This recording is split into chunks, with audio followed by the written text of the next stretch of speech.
Markets made it through the labor reports last week, but there's one more thing that could change the fate of 2026. And that, of course, is the ruling on tariffs, which got punted from last Friday out to possibly Wednesday of this week. We'll see. The odds currently suggest that they'll be ruled against, which could be seen as deflationary, but the fallout in markets is what's going to matter most. Now keep in mind that the inventory position of traders always matters way more than the actual news headline itself. And currently, everybody's fully invested. What's left to buy becomes the million-dollar question, or do they start to unload and take profits into new all-time highs? So welcome back to the Trade Brigade Weekend Show, where we'll take a look through all of the data points and we'll build a logical trade plan. My name is Matt, and if you're new here, hit the thumbs up button and subscribe. For additional resources, check out the links listed down below in the description, and stay tuned until the end of today's show. I've got 8 additional trade ideas to share with you that you won't want to miss. With that said, let's jump right into the charts. So we'll kick things off on the SPY weekly time frame talking about candle structure and location as we always do. In terms of structure last week, solid green-bodied bar with a very impressive close from the buyers at the highs of the weekly range here. So structure is of course bullish, and notably, there's no lower wick down here. If we're thinking about location on the bar-to-bar count, certainly a higher low as well as a higher high, and a candle close completely outside of and above the previous week's range. Buyers go 2 for 2 on the bar-to-bar count. And of course, the elephant in the room is just that this is a weekly breakout. We had previous resistance, previous resistance, previous resistance. All of these were roughly equal highs. We've broken out, and of course, this is now the highest high in the trend count. Now, let's talk about the opportunity for a higher low.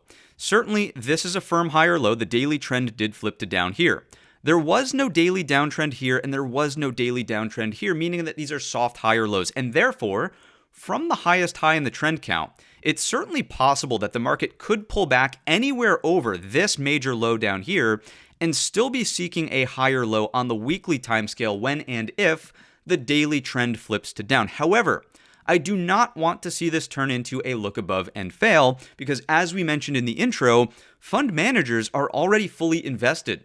If this ends up being a fake breakout, I imagine that some of that exposure gets reduced and some selling hits the market. And then suddenly, yes, it's technically possible that we could come back down into here, roughly 675, which we know is the top end of the bear engulfers from October 10th and November 20th, and you could set that weekly higher low, but it probably just sets up more headache back and forth two-sided trade until that actually firms up and until there's some attempt to get back up and over the breakout point here, which is roughly 690, really 689 was the key daily level. So those are my thoughts in terms of the trend and where we're at in that configuration. But what if we take the optimistic approach and just say, if it looks like a breakout, if it smells like a breakout, and maybe even tastes like a breakout, your accounts are probably tasting it, then it probably is just a breakout. And what would be the measured move in the upward direction if this continues? Well, technically, we would want to come in from the base of the triangle up to the top end of the breakout point, and the 100% extension is way up there. Let's just round it off to 730. Now, I'm not suggesting that the market needs to go to 730 this week, next week, or heck, even the week after that. But I am suggesting that there's some room to run overhead after a multi-month consolidation here has started to break in the upward direction. And really, I would consider it more of an ascending triangle. That's how we're getting this measured move, rather than just a balance range breakout, right? Those higher lows are meaningful in some sense, just continuing to indicate that sellers were not making much progress in the downward direction.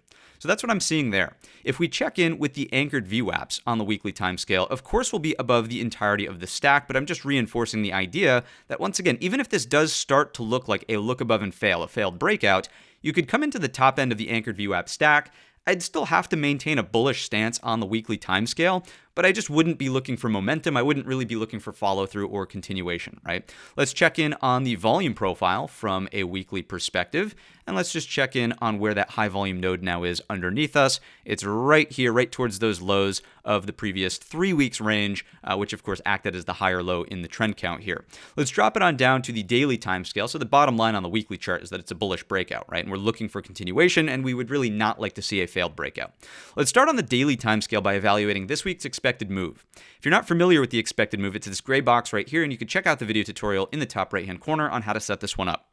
If we're contained by the upper bound of the measured move, that's up there at 702.60, and of course, it's a brand new all-time high. It's a higher high in the daily trend count. And if we're contained by the lower bound, the number's at 685.54. That's a higher low in the trend count right here. So all things considered, expected move for the week based on the options market does seem bullish. And of course, the trend is in the upward direction. We have lows, we have higher lows, we have higher lows. I would call this a soft higher low on Thursday, where the market basically just balanced all session up against the 689, waiting in limbo ahead of the labor report on Friday. And of course, along the way, higher highs, and we basically closed at the highest high, aka the brand new all-time high. Now, you'll notice I still have this line off to the left on the screen. It says 2xBE. That's 2 times the bearish engulfer from the measured move from here up to the top end. And we have hit that target as of Friday's high. So now that we've seen a little bit of an advance here, is it unreasonable that the market may just balance off ahead of the Supreme Court ruling on tariffs? That's a possibility, and I would just want to see that weekly breakout level remain as critical support here, which, as we said, is roughly 689. As long as daily consolidation could happen inside of Friday's range over 689, holding that as a higher low, I would be bullish here in the configuration of the trend. Notice that we're back over the daily 20 SMA, back over the daily 50 SMA. So if that's the situation, bull flag consolidation here, here's your flagpole, here's your flag, and then eventually, if the market's going to continue, Brigade Bolt up and over the all-time high at 695 seeks continuation into the upper edge of the weekly expected move at 702.60. As and if we move into blue sky territories, remember, it's just whole and half dollars, any intraday levels that form, of course, with respect to market context. One thing that we'll talk about quite a bit in probably the pre-market preps this week is just please pay attention to the S&P possibly rejecting in blue sky territories when the NASDAQ starts to approach resistance, right? Because I'll flip over to the Qs real quick. It's very clear that we're not in blue sky territory over here. If the NASDAQ's really struggling with this area of resistance, I wouldn't just be willy-nilly long the S&P 500 looking for continuation because, hey, there's no resistance overhead, right? It's not really how that works. So let's get back over to the S&P 500 and let's talk about threats to the base case. The base case, once again, is just continued consolidation over 689 now that we've somewhat successfully broken out with the higher low there on the Thursday session. The threats start to look something like this. If we pull back, this is not the end of the world so long as we can hold the daily 20 SMA, this 686-ish area in here, and then get back above on an hourly Brigade Bolt 689, seeking continuation in the upward direction, right? That's just a sustained hold of a daily higher low. Where trouble really starts to step up is if this fails back into this area, goes for a bear flag, cannot retake 689, and if we start to navigate back down to an equal low, now suddenly the daily trend is in jeopardy of flipping to down. And as we said on the weekly timescale, it's possible that you could start to stage a weekly higher low here, and you might need the daily trend to flip to down to get to that 675, but failing the breakout here after multiple months of consolidation in this range, that would be a pretty telling situation, especially with the NASDAQ not going out to make brand new record highs, right? Because we're slightly divergent there, once again, pair it with just the idea that everybody's already fully invested. If people are going to be disappointed by this breakout, and if tech does not follow along, and we start to get this, that's where I really start to have to change my tone. So the weekly expected move low, the weekly, not weekly, but rather daily 20 SMA, these lows from back over here, 686, that'll be a pretty important area of support as we head into this upcoming week's worth of trade. Let's drop it on down to the hourly chart here. Let's get even more granular. Let's start to take a look. So of course, the hourly trend remains in the upward direction. Let's just start from this low. Lows, higher lows, higher lows. The 15-minute trend absolutely flipped it down there. And where are we currently? Of course, this is a higher high as of Friday's end-of-day rally. So if the market's going to pull back, there's plenty of room still for an hourly higher low, and some nuanced levels that you might use here are something like 690.75. If the market's just going to consolidate way high and tight for a bull flag here on the hourly, then of course just Brigade Bolt into blue sky territories over 695 is how you get involved long. Now, let's talk about the opportunity to get involved short, right? If we're a little skeptical of just throwing new money longs at the market at the highest high, which might be reasonable, then I don't just want to start shorting the market because I feel like it, or the market's, it can't possibly go any higher. It's not really the way to do it. The way that you short the market in an uptrend is only after you can visibly see and confirm some kind of look above and fail. So the first place that might happen is just simply underneath the Wednesday high, right? If Wednesday's high is technically going to act as a look above and then fail, on the hourly chart, you could seek a lower high underneath 693.65 to short through some of the thin structure from Friday's rally into 690.75. Now, the trouble is you just can't overstay your welcome there if you decide to take that short. The more reasonable thing to do in an uptrend might be to say, okay, I'm going to dodge the short opportunity here. I'm not going to participate in that. But instead, I'll look for the morning washout, so to speak. And if we get here, and I can start to visibly see buyers stepping up, I would rather participate on the long side for risk reward back to the highs and possibly holding runners for a breakout into blue sky territory, right? And that's sort of the situation that I'll be looking for as we approach this upcoming week's worth of trade. If the market's really going to get a little bit more nasty, then as we've said, we pretty much have to take out this last hourly high or low, do something that looks like this. Bear flag consolidation perhaps. Here's an hourly lower high underneath. This gets you into that daily line in the sand, that 686. But then if we reject on the hourly that looks like this, I would say it would be more reasonable to start thinking about shorts and a failed breakout on the weekly time scale if this lower high really becomes dominant, and I should even say prominent, on an hourly intraday chart, sometime during the trading week underneath 689. That really wouldn't jive well with the market being in a potential break to the upside, trying to re-usher in, if you will, momentum in the upward direction. Let's go ahead and throw on some Fibonacci's here on the intraday. I just want to come from the low of the Monday session to the high and just reinforce that the 689 level is rough confluence with the 61.8. And as we know, if you start to close bars underneath the 61.8, the odds dramatically increase that you get to the 100% retracement.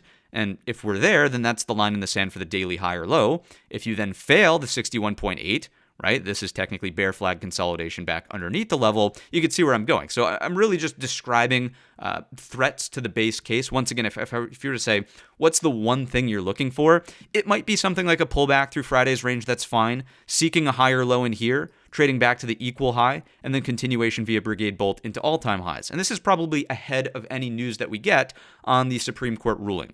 If on Monday we just get high-tight consolidation and a Brigade Bolt to the upside, then fine. We don't really want to fight that after a multi-month consolidation off to our left, right? So those are threats underneath 689 to the bull base case, which we've just walked through. Let's take a look through the anchored VWAPs from an intraday perspective. And what do you see here? Well, of course, this last major low, other than this, I wouldn't call this a daily higher low. It's a soft higher low, right? The hourly trend didn't flip to down. But this daily higher low, the anchored VWAP from here, there's the anchor point, it's confluence right at 689. You could see that this Monday anchored VWAP, it's right at that 690.75. This previous high anchored VWAP is right there at 689, just giving us a bunch of confluence, right at this area for potential super support. If we catch support there, then great. We're looking to go back to the all-time high, and that's just exactly what I've described on the daily chart, the hourly chart here, and threats to the base case really step up when and if markets start to move underneath 689. Let's take a look through some supporting evidence. Is it reasonable that the bull base case should be accepted? Like, should we be looking for upside here? Well, let's look no further than the market internals. If you're not familiar with this dashboard, check out the video tutorial in the top right-hand corner. There's nothing really here that's overly indicative of sellers really hammering it home. On that Wednesday session, right, yes, you had decent volume outflows, but it was immediately taken back, and this is kind of what I keyed into Thursday's close. As we were just balancing here on Thursday, look at the volume inflows, look at the advanced decline line recovering off of a negative open, and look at the cumulative build getting positive into the close, right? The index score was fairly flat, but that's reasonable considering how sideways we were. Generally speaking, as the market was balanced, there were technically bullish things happening under the hood, which, again, doesn't make it all that shocking to see that on Friday's session, after the labor report, which was well received, we moved higher into a brand new all-time high. So market internals are supporting the idea that under the hood, things are bullish. We don't have any secret hidden bearish divergence where, oh my God, we shouldn't trust the breakout. It's not really there.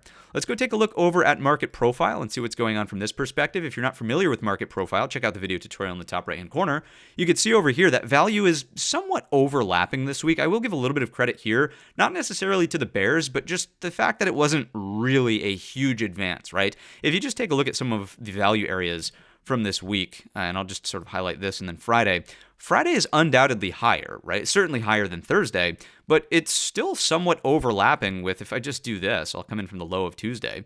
It's just really overlapping with a lot of these value areas. Now, I do like that the point of control did migrate higher. It closed over the top end of the prior value area highs from here and here.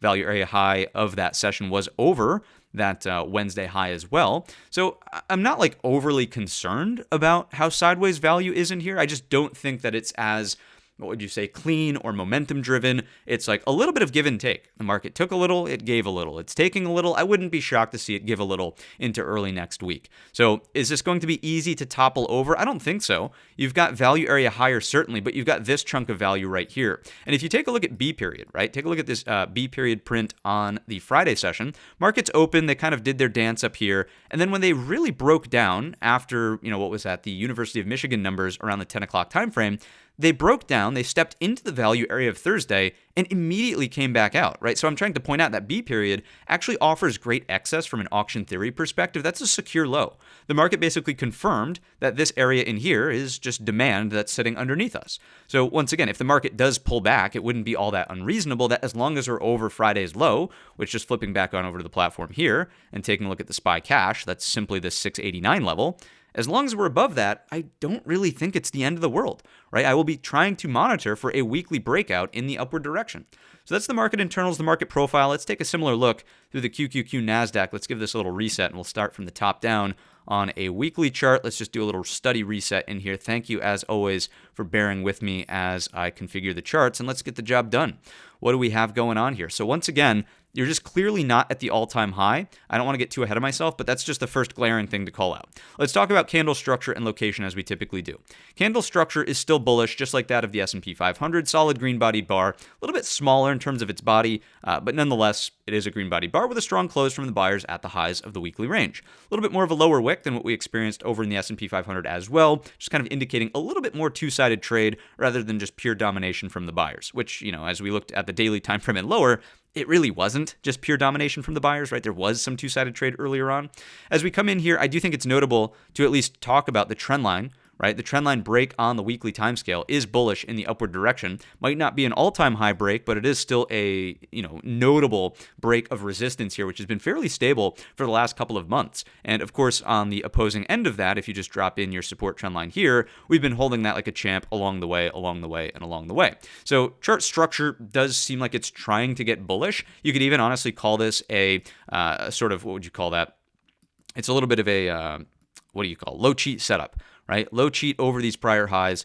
That's a possible idea here from a weekly perspective. I would just be monitoring what happens right at that 629 area. Is the market able to break out up and over the 629s? Can we get through the equal highs? And technically speaking, there's a little bit of gap that's unfilled off to our left here, which we'll see on the daily time scale.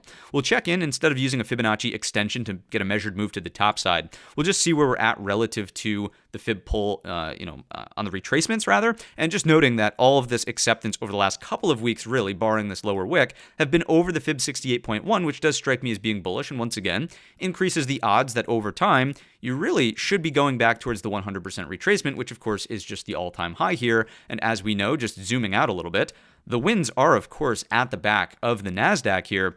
There's really nothing that we could say that's aggressively bearish other than just maybe there's a subtle divergence, the fact that we're not at all-time highs yet on the NAS versus what we have in the S&P 500. Let's hit the weekly anchored VWAPs for the NASDAQ right over the little cradle in here. Using that as support in the lower wick looks bullish to me, and we'll check in on the weekly volume profile as well. Just doing a little bit of this.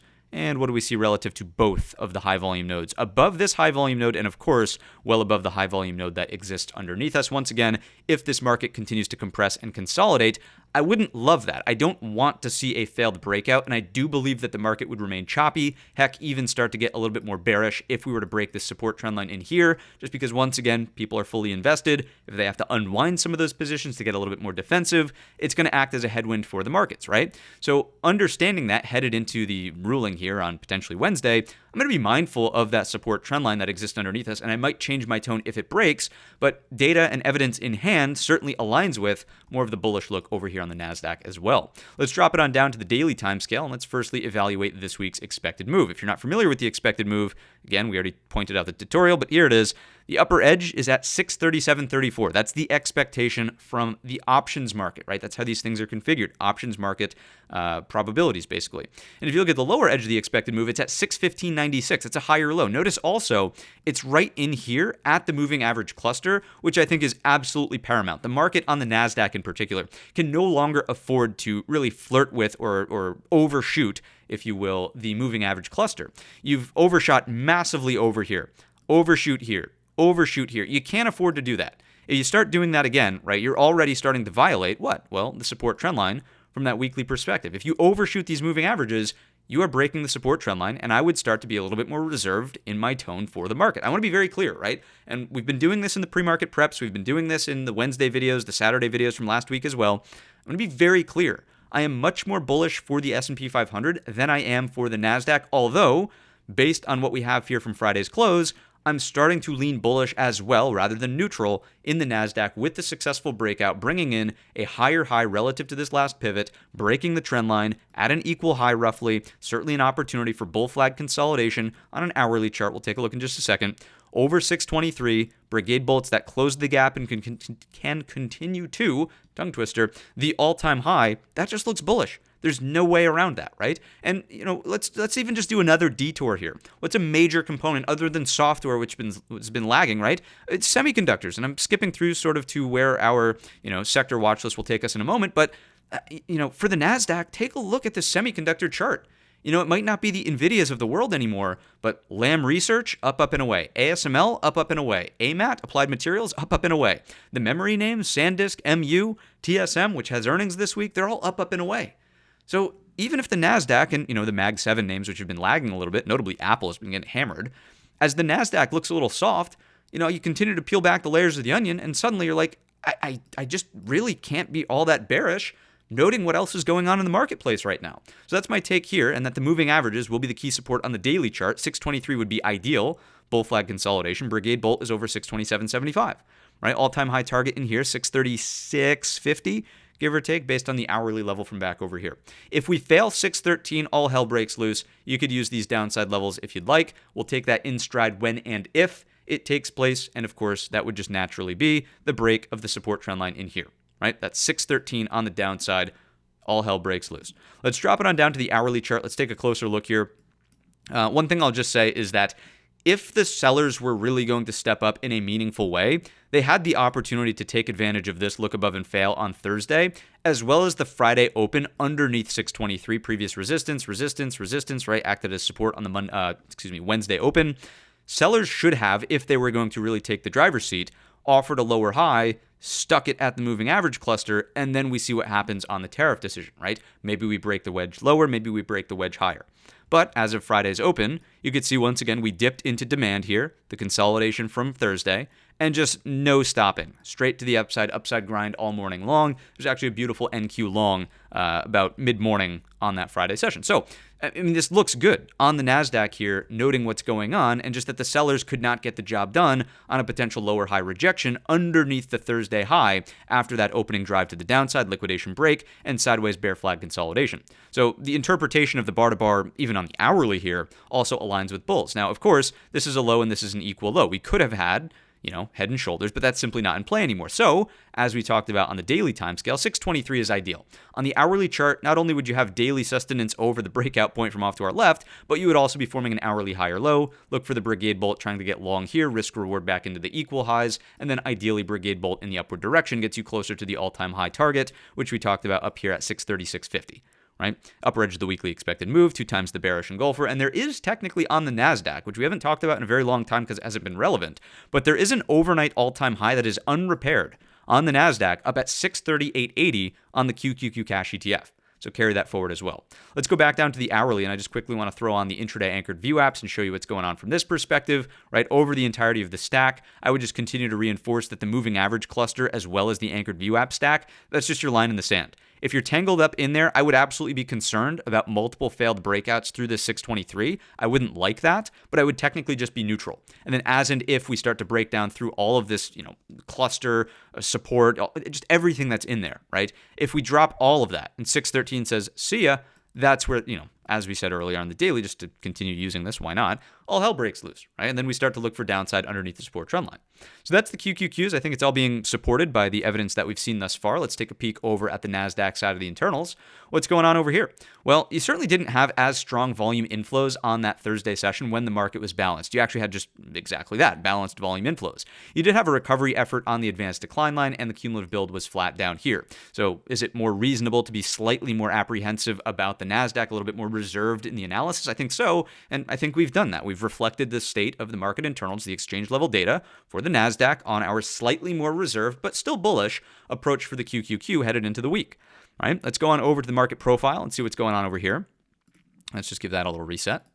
There we are, seeing what's going on with this week's worth of data. So as of right now, I mean, this is the Friday session from 2 weeks ago now, value has consistently progressed in the upward direction. I would honestly just call this very similar to what happened in the S&P 500. There's really no difference to what's going on here in terms of shape of profile, good excess in the B period lows, a little bit of lack of material excess here at the highs. And note also, right, on the futures, you're right there. This is a poor high on Wednesday's session. So a repair of that level technically means what? Break in the upward direction. You've got very equal highs. I would expect that level, if taken out, right? That's a big breakout level for a little bit of momentum to come into the NASDAQ. And once again, what does that do for the S&P 500? It just starts to align them more closely with the NASDAQ moving towards all-time highs as the S&P is already there, rather than the opposite and getting even more of a bearish divergence. So I like what's going on from a profile perspective, internals perspective, and the attempted, or at least apparent, failure of sellers into Friday to hold any acceptance underneath that 623. Right? That's what I've got for you here on the NASDAQ. Let's jump on over to the small caps and see what's going on in small cap land. And this chart, this is just like, it's unbelievable. I mean, I'm just looking at the daily chart for now. We'll go to the weekly in a second, but another closure, another one up and over the upper edge of the weekly expected move by almost like 3 sigma. That's a huge move there. And I think that generally what small caps are trying to signal all week, right? Monday gap and go, up on Tuesday, inside day Wednesday, up on Thursday, higher spinning top on Friday. I mean, what that's signaling to me is that, Fed is going to be accommodative here. It seems like, okay, the market was not overly concerned about the labor report, and it seems as though, and we'll bite our tongue here. I'm not positioned based on this right now. I'm just naturally long in the long-term account. It seems to me that the market is going to think of the overruling of tariffs as deflationary. I'll say DE, which means what? The Fed can say, forget about inflation. We know that we're just sort of dealing with the last little bits of inflation coming back down to 2% because of goods inflation and tariffs. If that just suddenly goes away because tariffs are going to get overruled, not that company, there's a bunch of minutia that comes with this. Companies might not lower their prices. Consumers might be conditioned to higher prices, right? There's all the minutia. I get it. But the market seems to be screaming, the Fed is going to be super accommodative, take care of the labor market, and that means lower rates. And lower rates do what for small caps? Up, and away. The balloon keeps going. So I know we started on the daily. I'll just quickly go out to the weekly. But there's like not much to really dive into here that is overly concerning on the higher time frame. Let's go to, what do I want? Style, volume, subgraph. There we go. In terms of candle structure, huge green-bodied bar. I mean, way more bullish, way more range expansion than what we saw in the NASDAQ and the S&P. We broke over a previous week's hammer high over the weekly 20 SMA, brand new all-time high close over the prior pivot high. It's like, what else do you want from small caps, right? So the bull thesis here continues along, broadening nature of the market rally, and it doesn't have to be the Mag 7 anymore. That's another thing that the small caps are sort of suggesting, right? It does not have to be just the Mag 7s. So looking good here on the higher time frames. We'll pull a fib, why not, just to see where a potential higher low could come in. Let's come from here to here. Anything that's over this, but rather just, as long as you're over these prior highs, really, you're over the fib 38.2, bullish consolidation, bull flag, Brigade bolts into blue sky territories look fantastic. Let's hit the measured move, though, because let's look forward into potential blue sky territories. Measured move from this bull flag would get us up towards about 275.50. So have that on your radar as a potential upside target into new highs here on small caps if the breakout continues. Let's go on down to, we'll hit the anchored view apps. Why not? Let's be congruent in the analysis today. Where are we? Weekly IWM. There it is. Over the entirety of the stack. Even the previous all-time high anchored view app, big break, Brigade bolt above, right? Looks good. No problemo over there. And then we'll hit it with the volume profile just to double check. Of course, we'll be in blue sky territory. But where is the high volume node underneath us as potential support? I would call this one out right here. That's pretty much spot on with what we just saw from the fib pull when we came from here to here, right? 38.2, higher low, bull flag consolidation. Let's drop it down to the daily now, which we've already talked a little bit about, so I'll save you the time. The upper edge of the weekly expected move, just to cover it, 265.31. Lower edge is at 255.15. Obviously higher high in the trend count, double bottom over the neckline. That's the line in the sand. Because we're so extended through the upper edge, of last week's expected move, my sort of line in the sand for the higher low is that weekly level we just talked about basically in here at 252.75. If you pull back, you would even be setting a daily higher low at that level, meaning that you could overshoot the bottom edge of the weekly expected move. No problemo there. So 252.75 252.75. What I've really been doing in small caps recently is just segmenting this off. We've talked about it a number of times now around the channel, right? Bullish as long as we're in or above this box, neutral here, bearish if we start to drop underneath, and that of course helps us navigate how we should be thinking about the S&P 500.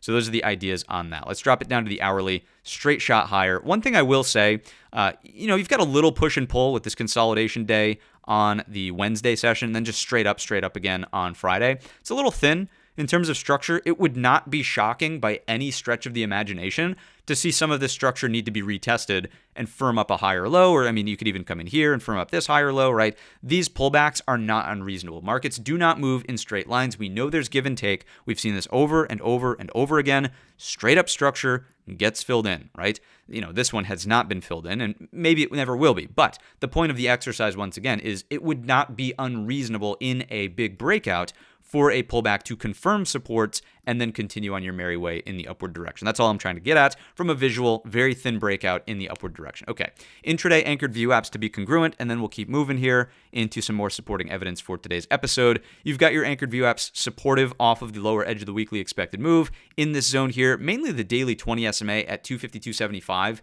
is the thing that I'm reading into there.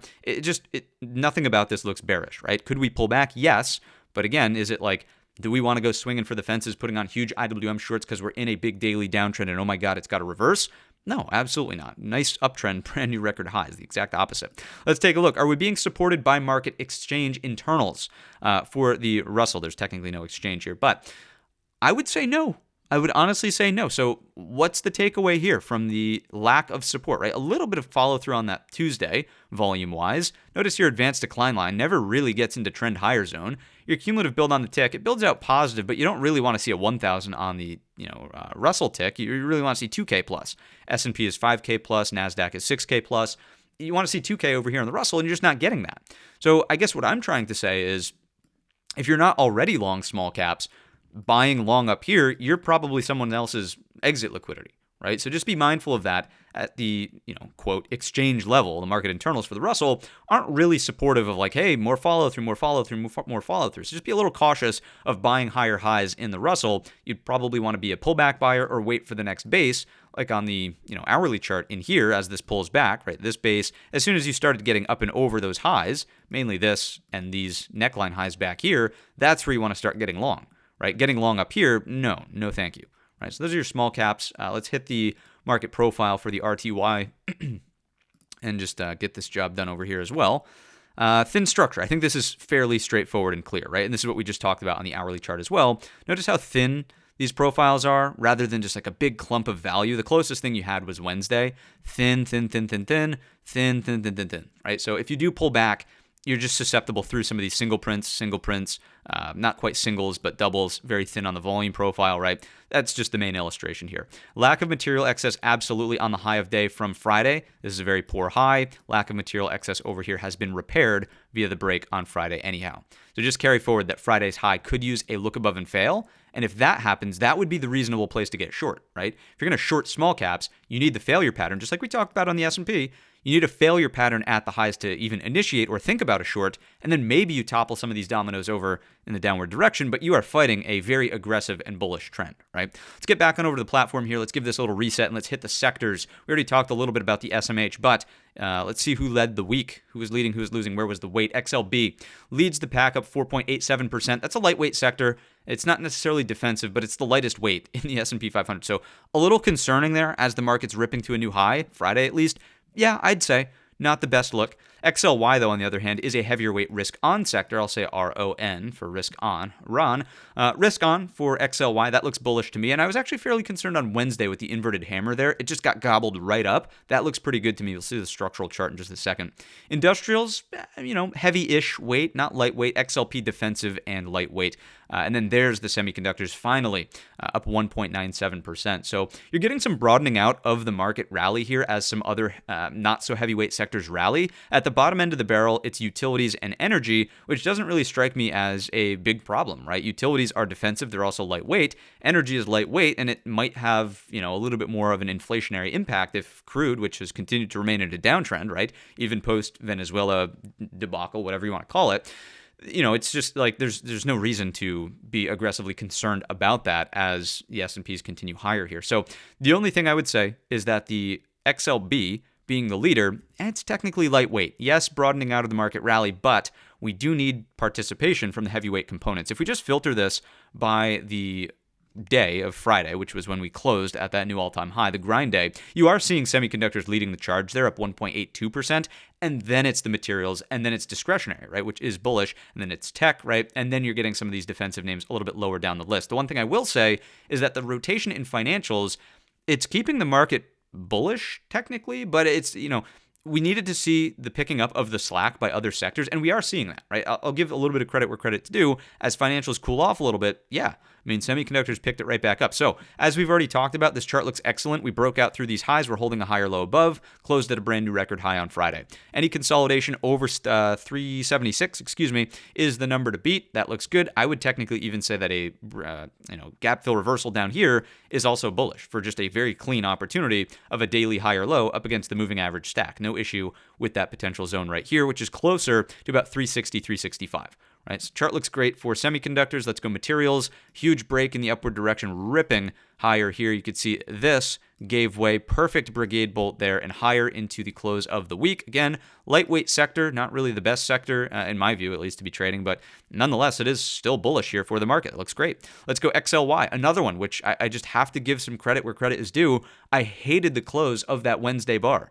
Right, when we started to see Amazon slow down a little bit, but Tesla was still breaking down, I was concerned that underneath that low of Wednesday, we're just right back in here. This is look above and fail. And suddenly it's like, oh man, we're back in a sluggish market. So the pickup on Thursday, Friday, really, really important for the market posture overall. And I think just bullish, like undoubtedly bullish. Brand new all-time high, obviously, but plenty of room now for a higher low and lack of a threat for a lower high here. Looks good. Let's go on over to the XLK. This one's just coiled tight like a drum. I think this is poised for a large break one way or another, hopefully up based on the bull thesis thus far. I would think up based on what semiconductors are doing. It's going to depend a lot on whether or not Apple can snap out of its funk. But coiled real tight here on the XLK. If we can break out of this over 147, upward pressure for the broad market overall, right? So I would like to take the optimistic approach first, but I have to be level-headed here. I have to be objective in the analysis. If we break the lows, you got to be prepared for it. So one chart that I would absolutely have to watch this week, I mean, you can't just head into Monday not knowing that the XLK is opening either down here or threatening it in the pre-market, right? You have to know your 143.75 and you have to know your 147 headed into Monday XLK. Have to watch it. Which way does the range break? I would like to think up based on SMH. Let's take a look over at the XLP. Huge recovery rally here Thursday, Friday. Massive, right? Absolutely massive. This was looking a bit concerning for the right shoulder to not build out on inverted head and shoulders. You're almost right back at the neckline. Now, I'm not sitting here saying that, wow, XLP is going to be a great trader this week, but it's just not a headwind for the market anymore. Right? This could just remain stable for the market, which is technically bullish. One less thing to have to battle. If we look at the XLI, it looks great. Inside candles to end the week. Bullish consolidation up here, breaking out of a multi-month range. Right? Brigade bolt happening above. Looks bullish. Nothing for me to really lean into on the bear side here. TLT, right? Getting a little bit of a bid here. Rates may be coming down as the market realizes that the Fed can slam rates to zero as and if inflation is going to be a non-issue if tariffs get reversed, right? It's one possible idea. It's a thesis here on the TLT. So unfortunately, I don't really see anything to do with it. There's no put sales underneath 85. IV has been absolutely snooze fest in a lot of stuff actually out there in the market. But, nonetheless, risk on for markets as rates come down. Let's take a look over at the XLC. What's going on with communications? Really stubborn and sideways. I think Meta off the bottom end of its balance range is, maybe something that could compel this slightly higher. Netflix has been a bit of a headwind here. Not a little bit, quite a bit actually. So XLC, it's got some work to do, but what's one possible bullish reframe here? Everything else has already went. Maybe not the XLK. XLK certainly hasn't gone, but SMH gone. XLI, XLP, XLY, all that stuff broke aggressively to the upside. What if this is just the last soldier to go? Right? Up and over and into blue sky territories. It's the laggard, but you technically have lows, higher lows, maybe a higher low hanging out near the 20 SMA. I just can't get aggressively bearish on this chart. I would be objective and say neutral, right? Rather than just outright bull. But it's not really a bad thesis. Not that I can't see. Let's go on over to real estate. Not much going on here. I just continue to point out the fact that after a 7-month range of doing absolutely nothing, you gap down and sellers just, they're sleeping at the wheel, right? That's your opportunity. Huge overhead supply, nothing.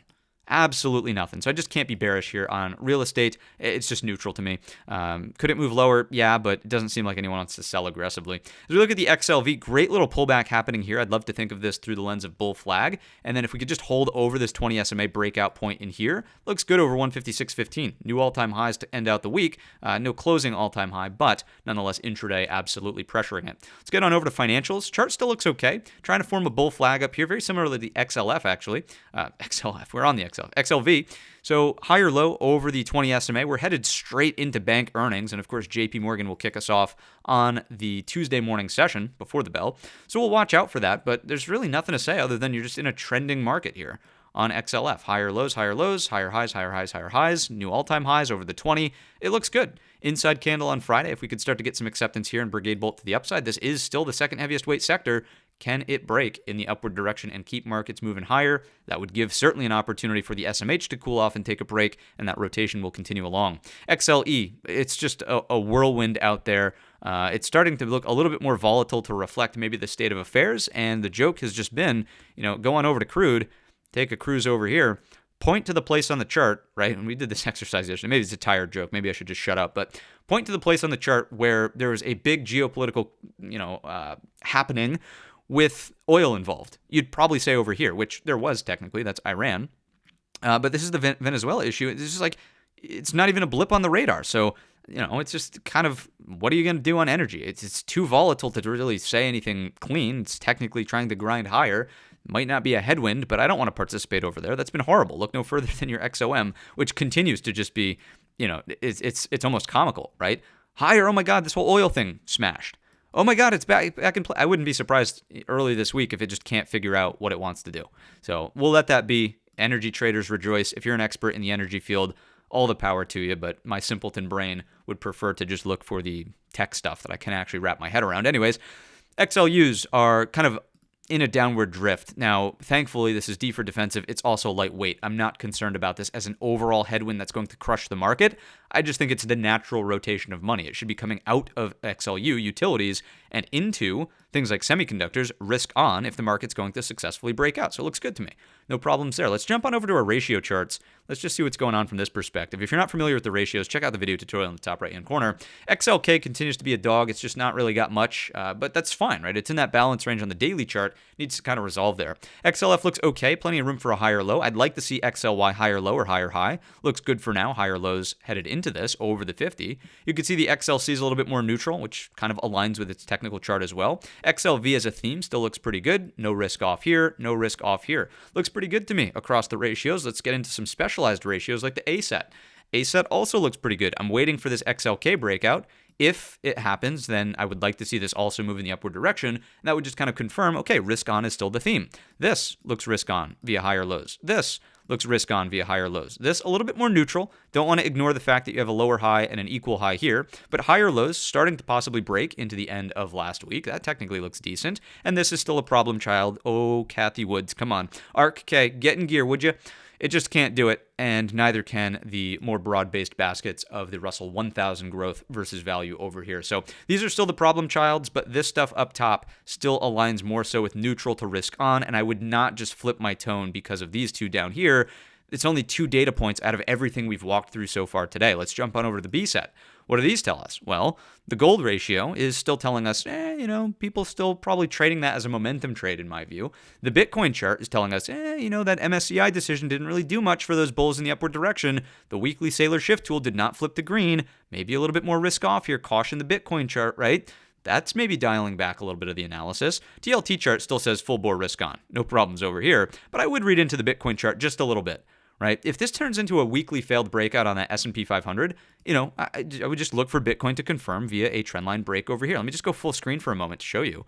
This as a bear flag, it was technically testing the top end of the range there as the decision was made to leave Bitcoin and Bitcoin treasury related companies, Sailor strategy, in the MSCIs, right? So the fact that Bitcoin maxis in the world, we're not jumping for joy and saying, all-time highs, 150K needs to be here tomorrow. Of course, the Tom Lees and some of those guys of the world were saying that, but it wasn't that same sense of mass euphoria that we've seen on some of these other prior runs when Bitcoin's rallying to new record highs on decent news, right? Didn't really have that. Let's jump into the dollar and rates, which based on the labor report moved a little bit higher here and a little bit lower over here on rates. I would expect the dollar to stabilize rather than continue its ascent, especially if tariffs are going to get sort of unwound there as a deflationary sort of deal. Let's jump on over to the inverted ZT and see what's going on with this. A little bit of lift happening over here. I would just expect odds of more of a pause from the Fed, which once again, I've already done my homework, so I know the answer. Of course, the odds improved for a pause after Friday's announcement of the labor report, right? You could see 95.6% odds headed into the day. I think it was something like 88% odds. You could follow us over on X, and we post this stuff over there all the time, but the odds of a pause just make a whole ton of sense, considering that we're sort of in the throes of, okay, maybe the tariff thing gets unwound, maybe it doesn't. It's certainly looking like absolutely it will. If you take a look over here, this is from Polymarket. The odds currently set at a 26% chance that they rule in favor. So please just understand the wording of this. So this would be a turnover of the tariffs, as does Kalshi. You can see the odds over here ruling in favor. So the 31% chance would say, no, they're not going to rule in favor, right? So those odds are fairly decent, and I would think that the odds of rate cuts improve once the commentary is officially out from the Supreme Court. When it comes to the thought process, right, I would think that technically speaking, it's deflationary as we unwind tariffs. I know I've talked about this a little bit already, but that would be bullish for Fed odds improving for cuts, which is bullish for small caps, aka broadening out of the market rally. Unprofitable companies can, maybe fiddle with their interest rates, and now suddenly you're turning a small profit, or at least easier to operate. Investors see it as like easier cash flow, right? So all these things absolutely in play. What did we say in the intro though? Investors, based on the survey data, are already maximum long. I mean, they technically could go levered long, but they're fully invested already, max long basically without leverage. Unless they're going to apply leverage, all it takes is a little bit of coming in, and it doesn't matter. And when I say coming in, I mean S&P failed weekly breakout. It doesn't matter if the market receives the news well that, yes, this is going to be deflationary and the Fed can support things. Like, that won't matter if the market's failing the breakout, right? Because there's just nothing left to do if the breakout starts failing. Now, if we're over the prior all-time high set, 689 in the S&P 500, then fine. Like, people will just remain net long as long as this doesn't come back in, right? Regardless of what this decision is. So I hope that this is a good explanation of why charts technically rule the world, because without new money to buy things out there, it doesn't matter how good the news is if nobody's got coin to deploy and you're underneath a breakout point. Everybody's going to say, okay, let me raise some cash and see if I can buy deeper, higher, low pullbacks in select names, right? Anyways, that's my 2 cents over there. The one thing I will also say on this, not that I'm a tariff expert, but they're voting on what I understand as the AAPL tariffs, right, which are the emergency tariffs that are put into place. And there may be some availability for tariffs to be instituted in other ways. But again, not claiming to be a tariff expert, the conversation and small research that I've done would suggest that, of course, the other ways are time consuming. They will take much more in terms of implementation, might not be a popular thing to do in a midterm election year, right? So we might get a little bit of a tweet storm, or I should say a Truth Social posting storm as to, the Supreme Court turned things over. And like, for me, I'm just going to trade the chart in front of me. It's like, I got no dog in the fight. What am I going to do? Am I going to show up at the Supreme Court, knock on the door and say, hey, my 2 cents is this, all right? That's what you vote for, whatever. We're not going to get into politics. That's not the point. Just trade the chart in front of you. Is the bottom line always whenever these big news events take place. All right, anyways, let's get on over to our economic calendar. Last week, some pretty impressive numbers out of the ISM services report. Reason being is that the employment number was moving higher and the prices paid number was moving lower. Now, new orders were also technically down. That's not really a great sign. You want to see new orders stable as prices come down, but nonetheless, it tells us that labor is holding up and prices paid coming down might be an easing of inflationary pressures. And of course, the full Monty labor report down here, the Fed's going to shave off 60,000 jobs, technically negative 10 in the eyes of the Fed here, which means that they need to step in and support, right? Unemployment rate ticked down, beating the expectation from a 4.6 prior, beat the expectation of 4.5, came in at a 4.4, right? So then on that front, the Fed might say, well, hang on, this is actually our target for 26. We might be all set to jet, right? One thing I'll also point out, consumer sentiment uptick over here, and inflation expectations not moving higher, right? That seems decent. As we look forward to this upcoming week, we do have major data coming out. Inflation data. hopefully, fingers crossed, let's not jinx it. We have I was going to use the term that you use for cars, but I don't think that is the best term to use on YouTube. Unaffected inflation data coming out on Tuesday at 8:30 in the morning. We'll be live up here in the penthouse at the pre-market prep installation, of course. So join us at 8 o'clock Eastern time. The numbers come out at 8:30. We'll judge the market's reaction in real time. And let's see what's going on with inflation. Forecasts right now for about kind of an unchanged situation here. We really want to see these numbers start ticking down if the Fed is going to say, yes, we're going to cut rates in support of the labor situation. What else? PPI is always, going to follow it up. That's Wednesday. Thursday, jobless claims, the usual stuff over here.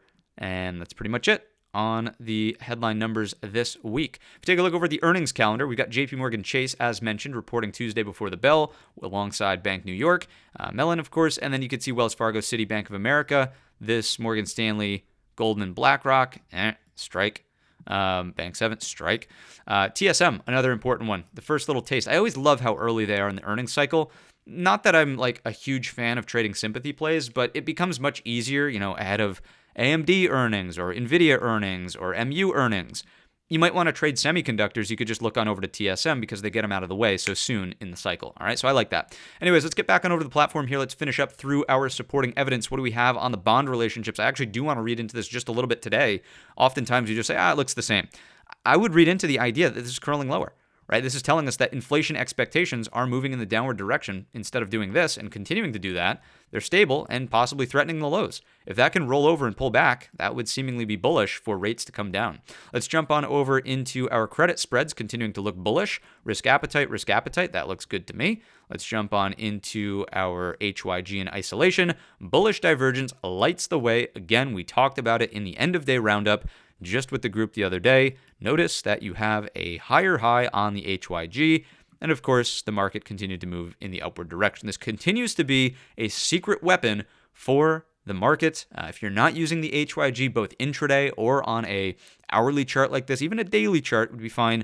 If you're not using it, start using it. It's a huge helping tool. Let's jump on into total breadth, expanding into the end of the week. Looks really darn good here. We've started to talk about this in the group as well. Mind your 80% mark. We're not there yet. It seemingly would indicate we have room to expand in the upward direction. New highs versus lows as well. Not really concerning. Watch your 300 mark over on new highs versus lows. 166 to close the week.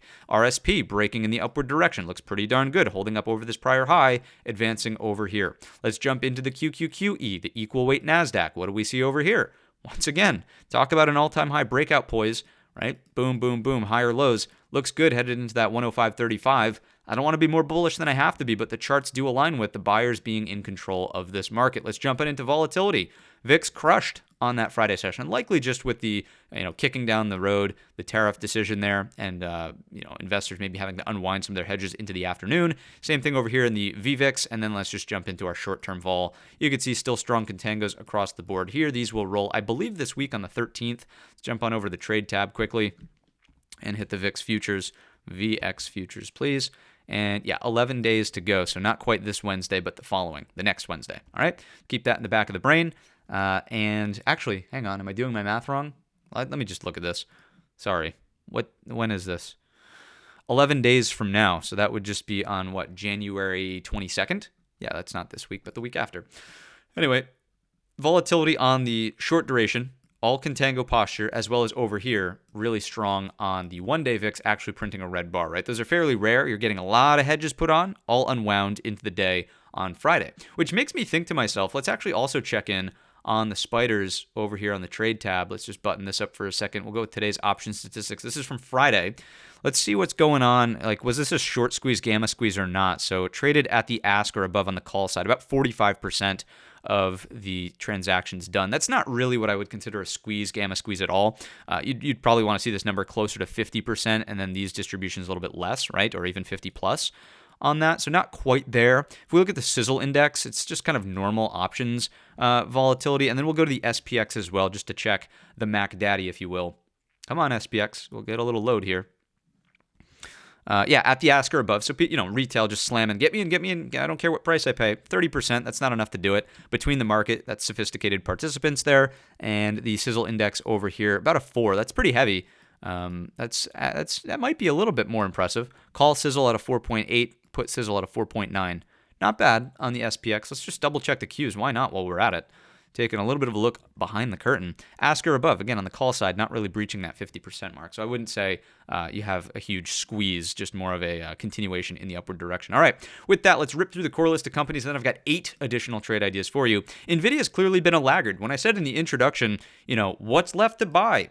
I was almost being facetious because in the back of my head, it's like NVIDIA is left to buy. If this is going to continue to be a unicorn of a company printing money out of thin air, not the dividend, but rather I should point to the earnings numbers. If their margins are going to continue to expand, if revenue numbers are going to continue to grow, I know it's priced on future expectations. We don't have to have the fundamental conversation, but maybe NVIDIA's left to buy. Holding the daily 20, I still don't really love it at the range low yet, but this could be something to do on Monday. Take a look over here. Instead of bear flag, I would be thinking through the lens of look below and fail. And then an acceptance move over 185.85 could send it back up towards the top end of the range over time. So I would be thinking about NVIDIA longs off the lows of range to see if we can rotate here with tight risk, right? Risk, reward, rather than trying to wait for a breakout that looks like this, which we know breakouts have not really been all that successful in the market, right? Pop and fade, pop and fade, pop and fade, pop and fade. Really, right? So that's the idea on NVIDIA. Can pull back longs, get the job done here off the 20 SMA. Let's go on over to Apple, which has been brutalized this week. Just really breaking down on the heels of the following week, starting with that volatile Friday session. But underneath the overhead supply now from the Head and Shoulders, I would think that maybe there's a little bit of a nibble long here for dollar cost averagers around the 250s, but maybe there's a counter trend move, but I would certainly be respectful of the opportunity for a 266 rejection. You're clearly below a now descending 20 SMA, a curling 50 SMA. Not all that compelling on the long side in here quite yet. I would like to see, if you want to try it long for like this, be my guest, but just don't be surprised if this struggles at 266, rolls over, and you have a headache for a little while. So my main idea is lower highs into rallies that clearly reject, right? I'm talking about an obvious bar. That's a terrible inverted hammer, but you get the idea. An obvious bar that stages a lower high opportunity here on the intraday. Here's the hourly. You might rally into this, and then if we could do that, this is where I'm starting to stage, risk, reward back in the downward direction, noting that would just be Brigade bolt on the daily chart for a lower high. Right, trend has clearly flipped it down. We have highs, lower highs, lower highs, lows. You had higher low opportunities in here, but this failed as a higher low, equal low, and now you have a lower low. So you're absolutely in a daily downtrend. Don't fight it. Do not fight it. Microsoft, bear flag on the weekly time scale that looks like this, but it's just so rock solid. I shouldn't even say rock solid, but it's reluctant to break down. That's probably a better word. It's not quite ready. Doesn't seem like it's quite ready. Another savior bar on that Friday session, closing back over this 476.60, still under the 200 and the 20. 50's barreling down now at this point, but really not much to say until you're here or here on this Microsoft. So that is all we've got on that one. Patience until 493 or 468. Let's jump on over to Amazon, which just is an absolute monster. Huge break in the upward direction and some follow through into the heels of last week. I don't know about new money longs up here, but certainly if we could consolidate, compress, build out a bull flag, let it tighten up over 238.75, previous resistance, support, resistance, resistance, that looks pretty darn good. Bull flag up here, let the moving averages catch up. 50 will probably not move that aggressively, but the 20 absolutely, right, could be here as soon as early stages this week. Flag it out, and then possibly make that move to all-time highs. That's one possible forecast. If it's going to be a failure here, I still don't throw in the towel on the long side if 233.25 is holding, just because lows, higher lows, higher lows, higher lows, possible higher lows happening there. So I still like 233.25 as well, but admittedly, this certainly would not be the best outcome configuration for this chart. Let's jump on over to Google. Google, I just hate to look at it because it was so difficult to try to get involved long here unless you just bought it at the 20 and said, forget about it, right? That's really it. Other than that, intraday, it's like, again, pop and fade, pop and fade, pop and fade. Finally, it sticks, and then it opens on a gap up, fades, goes sideways, a little bit of lift, and then rejects, right? So intraday, the executions are not really all there unless you were just buying this at the 20 and didn't care whether or not it needed the 50 for the next stop, and you're just, rock solid as a long. So no problem. As this continues to trade, I will watch for any consolidation over 327, 330 for break and Brigade bolt into the blue sky territory, all-time high target up there at 333, the magic threes, or we pull back and we need to firm up over 322. I really don't want to see price action back in here. This is where there were fun and games.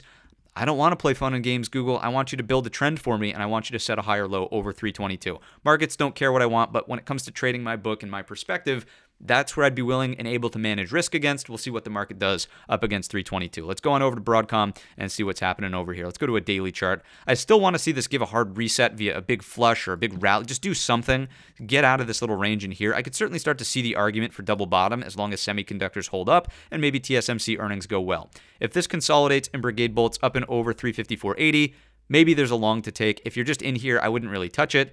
If you start doing this, I'd be very, very pleased with a gap fill reversal over time, daily 200 SMA. Give the chart a hard reset, and then maybe it's a look below and fail back over 323.50. It needs to do something. This H pattern for me just isn't really doing it on an intraday perspective. 50 SMA rolling, 20 SMA barreling down on price. It's not so clear cut for me on Broadcom. Metaverse, another easy chart. A lot of easy charts in the Mag 7s, which is why I have 8 scans for you and not the inverse. Like, main focus Mag 7s and core list, and then, 2 scans. Inverse.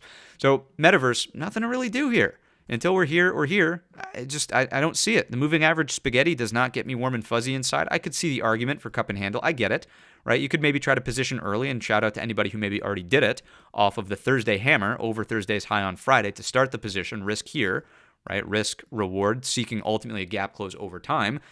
Personally, I'm just waiting. Let it do whatever it wants to do in here. Right, I can breathe a sigh of relief when and if 681.15 is taken out. So we'll watch for that. That's what I'm watching for. Tesla, nice reversal on Friday.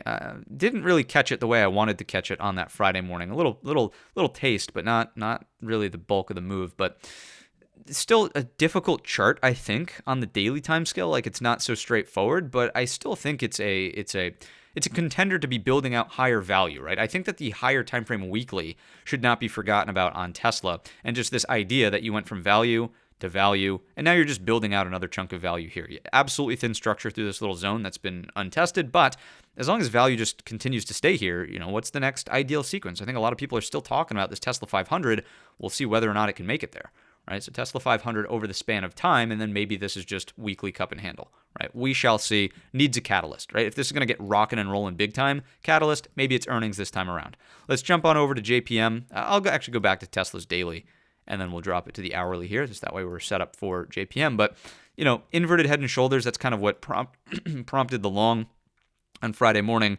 It started to look like a failure, so again, I just took a little tiny bit and then moved on with my day, but It's technically there. Higher low on the hourly chart maybe is another attempt off of this 436.75. Can we get this and this? Right? Maybe that's the next setup for it. 50 SMA recapture into the close. I would be open-minded to Tesla trying to do something here and set a higher low to try to just stay range bound, really. I think the main thing is that it's going to try to avoid breaking down and really destroy this as a pattern. It already destroyed this bull flag breakout. It destroyed this consolidation, but I don't think that it wants to destroy the weekly equilibrium that it's starting to form. 2 cents over on Tesla. Let's go to JP Morgan. Earnings this week make this kind of a no-to-go early on, but it will set the tone for financials, noting it's a heavyweight component. Ideally, higher lows are nowhere underneath top end of the breakout range. In here, that's primarily what I'm monitoring post-earnings at 321.53.18. We'll cover it pre-market the day it happens. That's Tuesday morning in the pre-market prep alongside CPI inflation, right? Let's go on over to Palantir. This chart is hideous. Daily chart is trendless. You're in the midpoint of the balance range. I don't think there's anything to do on Palantir here, right? It needs to clarify, just like Broadcom needs to clarify, just like Metaverse needs to clarify. I think Palantir needs to clarify. This is like weekly equilibrium, perhaps daily lack of trend, lower highs but higher lows. Maybe you call it compression, this to this, and then this is possibly a lower high, and then this to this is a lower low. Be my guest if you want to just play the games in the balance range, but that's it's not really my top priority to be picking, what Palantir is up to. No clear trend. Trends make your job easy as a trader. What's going on with this AMD? Into the gap, I think I'd be interested. Am I going to be shorting into the gap after 1, 2, 3, 4, 5 days down? I don't know about that. I'd like to see a lower high in here, build some structure out, call it a bear flag, bear pennant. If TSM earnings are a big wash and everything on semiconductors starts to get beaten up, under 196.75, I'll be watching, but I just can't quite do it smack on the lows coming from the highs of this rotation. So I'll be watching the bear flag. There's your bear flag. I'll be watching it into the gap, but show me some sort of lower high first, ideally no higher than this 211.25. Here it is on the hourly chart. Again, you start shorting this down here, you're shorting the hole. you're the sucker short at the very bottom of the move, right? All it needs to do is go counter trend, might not even reverse the trend, right? All you're doing is setting a lower high, but you have to stop out, right? And then the next thing you know, it's here the next couple of days and you miss the trade because you got stopped out on this. So, you take it a couple of times, you might try it, but just short smack on the lows here without a lower high first leaves a little bit of a sour taste for me personally. Let's go on over to Robinhood, another one that reminds me of Palantir, honestly. Weekly equilibrium, daily downtrend via lower highs forming here at the low end of the range, maybe similar to AMD. Do you want to short it smack on the lows 114? After a failure to go lower here as well on that Friday session from now last week, I don't know. I don't know on Robinhood. And I think it's okay to say you don't know on a chart and then you just say, I'm not going to take a trade on that chart when you don't know. If you try to force something here without seeing the chart clearly, I just think that's kind of a recipe for disaster. So bottom line might be that it's probably slightly more bearish than it is bullish. But is it the most clean-cut short trade breakdown? I don't really think so, noting this failure here, especially if we're talking about a bullish broad market. This could drift lower, and that's fine. But if the bullish broad market's trying to move higher, I don't know that I'm going to be chasing the outlier short on Robinhood. You know what I mean? I'd rather just focus on having the wind at your back in something like, a long trade on a continued breakout or a pullback long on Amazon or even, NVIDIA trying to get from the range low back up to the range high. So that's the core list of companies. Once again, they're sort of a lot of them cooling off and just not really doing much interesting. Let's go on to these trade ideas. Not GS, although technically for banks you could watch this. It's not really a top priority for me. I'm just going to let the earnings play out for this stuff. I meant to type GE, which is of course GE, just GE. Inside candle here holding up over the prior highs, General Electric. Can we get back up and over this, right?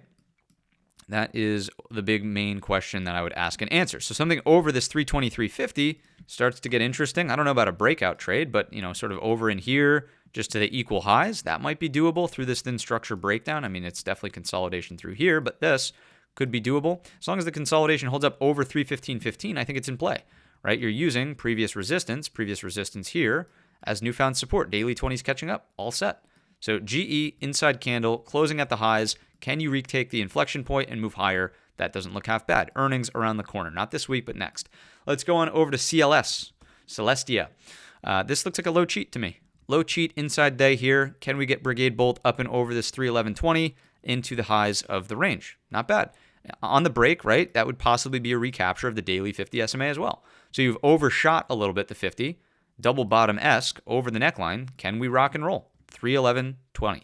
Right, that is CLS, Celestia. Let's go on over to ALAB, ALAB is the ticker on this guy. And we've got this big equilibrium that's formed, multiple inside days at the moving average cluster. Can it Brigade Bolt, right? These are the questions, right? Can we Brigade Bolt up and over 180, not 180, but rather 167. 167 out of the inside days. Can we get that little move in the upward direction? And then from there, right, I would absolutely monitor for continuation if this base is just going to set a weekly high or low. Let's go to a weekly chart. Look at this thing. An absolute monster. Previous highs acting as new support, ALAB. So can it take place? Right in here, we just talked about the daily, how that all possibly unfolds. That is ALAB. Let's move along to AFRM. AFRM, possible Brigade Bolt here, right? Back-to-back daily hammers over these highs. You're looking at something up here as a possible target, up around this 92. Let's say 15. I would certainly say with respect to the opening print of the breakdown bar in here, let's call that 75 for round number's sake. I'm sure I'm rounding slightly inappropriately. It could go find the exact level. But that'll do for me as of right now. So over these highs, maybe you get here, breaking out of this little rounded base, right? You got nice bull flag action happening here. Next flag over the top end of the base. So that is AFRM. Next up, we've got a little bit of a combo. And again, be respectful of earnings on this sort of sector coming from TSM mainly. Look at these equal highs on MU. Now, notice that label is red. You are pretty extended from not just your 20 SMA, but also your 50 SMA. So I don't know about new longs up here. You could try to classify it as a high tight flag, but you're fairly extended. This thing's been on a rip, right? We know that this thing's up, and away on weekly charts, but consolidation, it might be worth like a day trade scalp. I just don't know about trying to hold it for, a multi-day trade up and over that 345.25. It is a blue sky breakout. You have nice consolidation for higher lows. We know that this memory theme is absolutely on fire. Look at your SanDisk, SNDK is what I want, not sundial. Just up, and away. You could look at your WDC, right? Also looks pretty good on the hold here over the breakout point. Nice higher low opportunity, 187.15. And then the last one, we'll go STX. Why not? STX reset up at this level right here around 305s. So those are your memory names. And just one more time, TSM is going to report earnings on, what was it, Wednesday? Thursday before the open. There it is, Thursday before the open. So just be prepared for a little bit of volatility on that, which will impact the semiconductor sector as a whole. Okay, those are the semiconductor complex names. Let's go to Oracle. A little bit of data center stuff here to close out, and then one leisure name for you. So Oracle had the dividend payout on Friday, but look at this retracement back into these highs. Possibility of the gap above. I've still just been kind of stalking this. I don't think that it's, we're in a daily downtrend. Let's not just forget our basics here on Oracle. This is ugly. This is a downtrend, but is this starting to maybe do a little of that with the gap to close overhead? Maybe, as the S&P 500 is breaking out of a weekly range, right? So I just want to be open-minded to a Brigade bolt over 202, having no structure until the daily 50 SMA. I'd prefer it happens earlier in the week. That way the 50 SMA, like let's say Tuesday, Thursday, Wednesday, or something like that, it's in here. You're going to have no range to trade into. The 50 will be resistance, right? So I'd prefer it happens either Monday or Tuesday. The later in the week that it gets, the more difficult it becomes until ultimately this range just goes so sideways that the 50 SMA does this, right? And then you have Brigade bolt over it into the 200, right? That's the alternate possibility there. So speaking of data center, NBIS is up next. And this actually looks like a short, right? NBIS on the intraday was trying to hold over 202. We were actually watching this with the group on Friday intraday. Let's maybe just go to a 2-minute. It had this interesting little flag here, right, for a little bit of a bounce, but it kind of failed the 102, which is the top end. If I just flip to the hourly again here, it's the top end of this balance, right? Failing the top end, multiple back-to-back-to-back inverted hammers. So I think the idea is just a range trade. If we need shorts and the broad market pulls back, NBIS in here to the midpoint 91, if not the bottom end of range, not all that unreasonable. Failure to go higher, multiple upper wicks, sellers stepping up. You'd be breaking the 50 SMA at that point, right? Target the 20, and then the bottom end of the range ultimately down here at 82.35. Now, I get it. Oracle and NBIS are directly opposing ideas directionally, but somewhat in the same sector, right? That whole data center theme. I think Oracle is kind of a different beast, but you get the idea. And then finally, we'll take a look over at CCL. CCL, take a look at this thing. Leisure's been doing somewhat well, and you've got a nice cup and handle. You're starting to tighten up into the right-hand side of a built-out little, you could call it a micro cup and handle on the hourly. I think you could get interesting over this 32.70 on CCL. And another reason why this is fairly interesting, mind that. But let's go to a weekly chart and let's blow this thing out to a let's go 10-year chart because it's honestly been that long. Crazy to think. This is the sickness, right? Drum roll, please. So you've got nothing but thin structure overhead. Right, this is a multi-year base that's technically trying to break out through the thin structure. I mean, yeah, there's overhead supply, as you start to get above that, but I think acting as a target is fine. 41.65. What's the percentage gain on that if it goes? And again, this is not a just because I draw a line doesn't mean it's going to go. 28.5%, right? 28.5% there on CCL. If we can get some kind of risk reward like that, as and if it retraces the thin structure from everybody's favorite period in time, the sickness. All right, that's what I've got for you in today's episode and installation of the weekly watch list. If you enjoyed the video or learned anything new, let me know down below in the comments section or by giving the video a very simple thumbs up. On my task list is still to read some of the comments from the feedback video not too long ago. That is a travel task as we fly back down south on Sunday. Thank you guys for continuously showing up day in and day out here at the channel for the pre-market preps, the weekend videos, the Wednesday videos, the whole 9 yards. Hopefully you are having a great start to 2026, and hopefully momentum starts to creep back into this market in a breakout into blue sky territories on the S&P as we move forward into the next couple of months, and we'll take it day by day as we typically do. So have yourself a green trading week, and as always, I will see you in the next one.